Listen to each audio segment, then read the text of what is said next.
Coming up today, after a couple of false starts, monsoon rain is set to drench Korea over the next few days. It has already started down south and will move north over the course of the day. Government officials are in the hot seat as lawmakers quiz them about Korea's economic policies on the first day of a Q&A session at the National Assembly.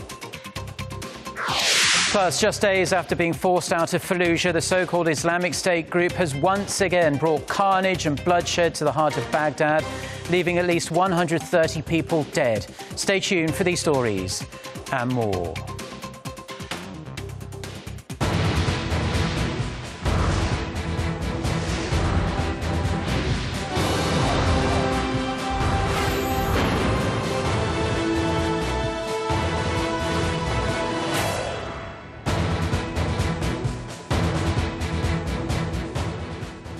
Hello, it's noon on Monday, the 4th of July. You're tuned in to our midday newscast here on Arirang TV. Thank you for joining us. I'm Mark Broom. We are going to start with the weather, as the skies have just opened here in Seoul. The seasonal monsoon front is currently moving northward across the peninsula, bringing heavy rain and blustery winds with it. Kim Hae-sung has more. It would be advisable to stay indoors if you're in Korea. Heavy rain alerts have been issued across most of the nation, including Seoul, Incheon, and Gyeonggi-do province. According to the Korea Meteorological Administration, Korea's central region, including Seoul, will see up to 200 millimeters of rain over the next 2 days, with other regions seeing around 50 to 100 millimeters. Southern parts of the peninsula have already been seeing heavy rainfall, with heavy rain advisories issued in Busan, Jeollado province, and Chungcheongdo province. Some areas have been seeing downpours of 30 millimeters an hour, causing property damage, injuries, and traffic jams. This marks the heaviest rainfall so far this summer, so make sure to take the necessary precautions when out and about. Experts suggest you avoid parking in underground garages and stay away from street lamps and power lines due to the risk of electric shock. When at home, check whether your pipes are functioning well, and factories and buildings are advised to follow safety regulations more closely. Residents living in low-lying areas where flooding or landslides are possible should also be aware of evacuation areas and have an emergency contact. Adding to the weather ooze, the first typhoon of the season may also affect Korea over the course of the week. Typhoon Nepatak, currently south of Guam, is forecast to move toward Taiwan in the coming days and could have an indirect impact on Korea. Kim Hae-sung, Arirang News. President Park Geun-hye has renewed her call to boost national security and the economy. At a regular cabinet meeting on Monday, President Park commented on the recent terror attack in Bangladesh, saying there are no safe havens and the government must do all it can to protect the people. She also touched upon the impact of Brexit on global financial markets and said that despite unfavourable conditions both at home and abroad, Seoul must seek to foster future growth engines and explore new markets overseas. She also stressed that restructuring and reforms must go on and encourage people to spend their summer vacations in Korea to boost domestic consumption and economic sentiment. And President Park Geun-hye will embark on a 5-day trip to Mongolia next week to attend the ASEM summit and hold talks with the country's president. As a founding member of the ASEM summit, celebrating 20 years of cooperation between Asia and Europe, Seoul will seek to cement its role in the region and garner joint efforts towards denuclearizing North Korea. President Park will also sit down with her Mongolian counterpart for talks aimed at upgrading their comprehensive partnership, discussing ways to enhance cooperation in energy, infrastructure and exchanges in culture and people. As always, President Park will hold a business forum to link Korean entrepreneurs with local buyers and meet with Koreans residing in Mongolia. Some long days ahead at Korea's National Assembly. Government officials are fielding questions from lawmakers for 2 days starting today. And with so many intense topics of debate and controversy to cover, some lengthy and confrontational Q&A sessions are expected. Lee Min-young reports. As the June extraordinary session enters its final stretch, the ruling party and the opposition are likely to clash on the main pending issues during this week's interpellation session, which will see government officials quizzed by lawmakers. The first interpellation session of the 20th National Assembly kicks off on Monday and runs for 2 days. On the first day, lawmakers will focus on economic policies. Lawmakers will question the government on its plans following Britain's unexpected decision to leave the European Union and its repercussions. The government-led corporate restructuring of Korea's ailing shippers and shipbuilders will also be a major topic of debate. We should strongly support the government's efforts to implement corporate restructuring policies. The irresponsible and invalid state funding procedure should be thoroughly investigated before large-scale corporate restructuring is carried out. Non-economic issues will be the focus of discussions on Tuesday. Security issues such as North Korea's missile threats will be on the table, as well as numerous corruption issues including the media intervention scandal following the 2014 Sewol-ho ferry sinking and the toxic humidifier disinfectant scandal. Lee Min-young, Arirang News. Now, more carnage and bloodshed over the weekend, this time in Iraq. Baghdad became the latest victim of a series of terror attacks carried out by ISIS during the Islamic holy month of Ramadan. The Iraqi government has declared a 3-day period of national mourning. Kim Mo-gyun reports. At least 130 people were killed and almost 200 others injured after a suicide bomber detonated his truck bomb in Baghdad's Karada district. The area was busy with families late at night, shopping ahead of the Eid al-Fitr, the day that marks the end of the holy month of Ramadan this week. At least 4 buildings were severely damaged and several cars were destroyed by the sheer power of the blast. We were gathered in the street in Karada. All of a sudden, there was a huge explosion that damaged almost everything on the street. Then I could see nothing. The sky and earth were all dark.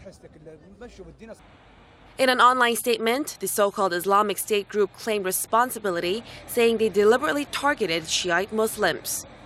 A few hours later, a second car bomb in a market in a Shia district of Baghdad killed at least 5 people. The attacks come just a week after Iraqi security forces recaptured the city of Fallujah from ISIS. Prime Minister Hyder al-Abadi visited the mainly Shia area on Sunday, but he was greeted by angry crowds.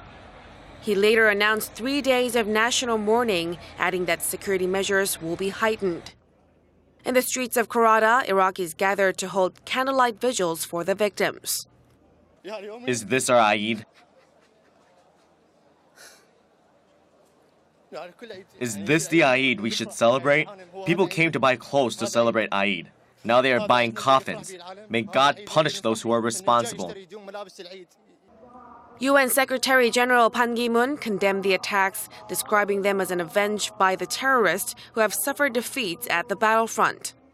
He said he was appalled by the utter disregard for human life displayed by the perpetrators. A report by the UN Assistance Mission for Iraq estimates 662 Iraqis were killed and some 1,500 others wounded in acts of terrorism and violence across Iraq in June alone. Kim Mo-gyun, Arirang News. The holy month of Ramadan has been marred by a series of attacks around the world, the majority of which have been claimed by the Islamic State militant group. And according to a recent New York Times report, it seems the group is actively using the holy month for its own bloodthirsty ends. Hwang Ho-jun reports. A month of prayer and fasting, commemorating the Muslim faith, has been turned into a month of violence and mourning, as terrorist attacks by the Islamic State militant group have left hundreds of people around the world dead or injured. There have been more than 80 terror attacks linked to ISIS since the start of Ramadan on June 5th. At least 9 of those were mass shootings, suicide bombings, or mass executions with a death toll higher than 20. These include the Orlando mass shooting, the Istanbul airport attack, the Bangladesh hostage crisis over the weekend, and the bombing in Baghdad early Sunday that left at least 130 dead, including 25 children. ISIS has claimed responsibility for many of these attacks, while experts say that others bear the hallmarks of the extremist group. The New York Times reported that the spokesman for the Islamic State said in late May, jihadists should make Ramadan, which ends Wednesday, quote, a month of pain for infidels everywhere. The spokesman also said that death while on a jihad, or holy war, is considered martyrdom, an express ticket to heaven. Jihadists should act, he said, quote, so that perhaps you will gain the great reward for martyrdom in Ramadan. However, the Times also quotes terrorism researchers who caution that there is little systematic evidence that attacks are more common during Ramadan. They say it is clear that jihadists are manipulating the goals of Ramadan, which is another way in which jihadists have interpreted the religion in a way most Muslims deplore. Hwang Ho-jun, Arirang News. Now, in economic news, foreign direct investment pledged to Korea hit a record high in the first half of this year. The Trade Ministry says FDI commitments during the January to June period came to over $10.5 billion, up nearly 19% from a year earlier. It's the largest amount for a six-month period and marks the second time the figure has topped the $10 billion mark. Despite uncertainties at home and abroad, the ministry says the rise comes on the back of investors' confidence in Korea's fundamentals as well as the potential of its new growth industries. Investment pledged in the manufacturing sector jumped almost 160%, as you can see there, and the services sector was up over 13%. FDI commitments from the EU soared more than threefold to $4.2 billion on year, while that of China rose almost 80% to $710 million. Calls are growing for the government to come up with new measures to tackle the country's snowballing debt problems, a problem that affects households, corporations and even the government itself. Geunhye has the details. Korea's central bank has been working hand in hand with the government to prop up the local economy suffering from sluggish demand both at home and abroad. With that, the country's key rate dropped to a record low of 1.25% in June, marking the fifth rate cut since August 2014. While many have been questioning how the rate trims have been helping the economy, there's no doubt the expansionary policy has resulted in ballooning household debt. Bank of Korea data shows the country's household debt shot up over 11% as of the end of the first quarter this year from a year earlier to over $1 trillion. But concerns are not just growing about debt among households. Corporate sector debt rose over 6% in the first quarter from the previous year to around $830 billion. Korea's national debt also topped nearly $520 billion last year, with only a little room for improvement ahead, as the government laid out an extra budget late last month to rev up the economy. A similar amount of supplementary budget was introduced last year. With that, some pundits argue the government should take a more active role to reduce regulations and foster new industries to hopefully raise the income level of households and profits of companies that will in turn allow them to pay back their debts. Hwang Ji-hye, Arirang News. Now, the cost of eating out in Korea has risen over the past 12 months. According to data by Statistics Korea, while the inflation rate in the second quarter stayed flat at around 0%, the cost of eating out has risen by 2.5% from the same period last year. The report surveyed the 38 most popular items people order when eating out. The two most popular items, soju and gimbap, saw prices increase over 12% and 5% respectively from the year before. The prices of noodles, tteokbokki rice cakes and bulgogi rose over 3%. A Statistics Korea official says the price increases are linked to corresponding rises in the cost of food ingredients and labour. One of Hyundai Motor's most popular models has been receiving praise from US media. The product review magazine Consumer Reports selected the Sonata Hybrid as having the best combination of fuel efficiency and acceleration out of similar mid-sized hybrid sedans. The Sonata Hybrid can run 63 kilometers on 1 gallon of fuel and takes 8.2 seconds to accelerate from 0 to 60 miles an hour. The two variables usually have an inverse relationship, as quicker acceleration leads to increased fuel consumption. The Ford Fusion Hybrid trailed closely behind the Sonata. Toyota's hybrid model ranked in third. The Korean government has announced a brand new slogan for the country: Creative Korea. The Culture Ministry said Monday the slogan, chosen through a national contest, represents the exciting contrast of traditional and modern energy in Korea, the creativity of the Korean people, and the image the country aspires to. It's also meant to embody the country's goals and its intangible assets. The ministry hopes to promote the new slogan with the help of government agencies and foreign media, especially during the upcoming Olympics in Rio and the 2018 Games in Pyeongchang.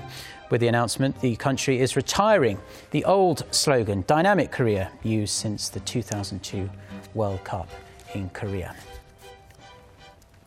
The United States has added 3 Russian enterprises to its blacklist for allegedly providing assistance to North Korea's WMD program. According to Russian news agency TASS, Washington has prohibited its federal agencies from having business relations with the companies on the grounds of the Iran, North Korea and Syria Non-Proliferation Act. The 3 enterprises in question are the 150th Aircraft Repair Plant, Mechanical Engineering Design Bureau and the Kunsevo Design Bureau. The State Department said 38 firms from 10 countries, including China, Malaysia and Belarus, were also added to the list. North Korea was enlisted on the US Non-Proliferation Act in 2006.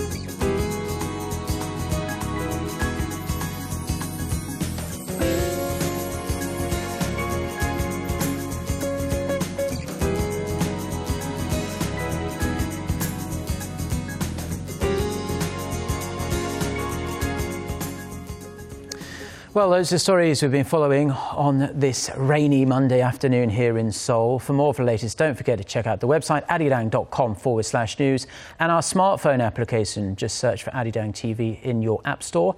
Have a wonderful day and a great start to the week. Goodbye.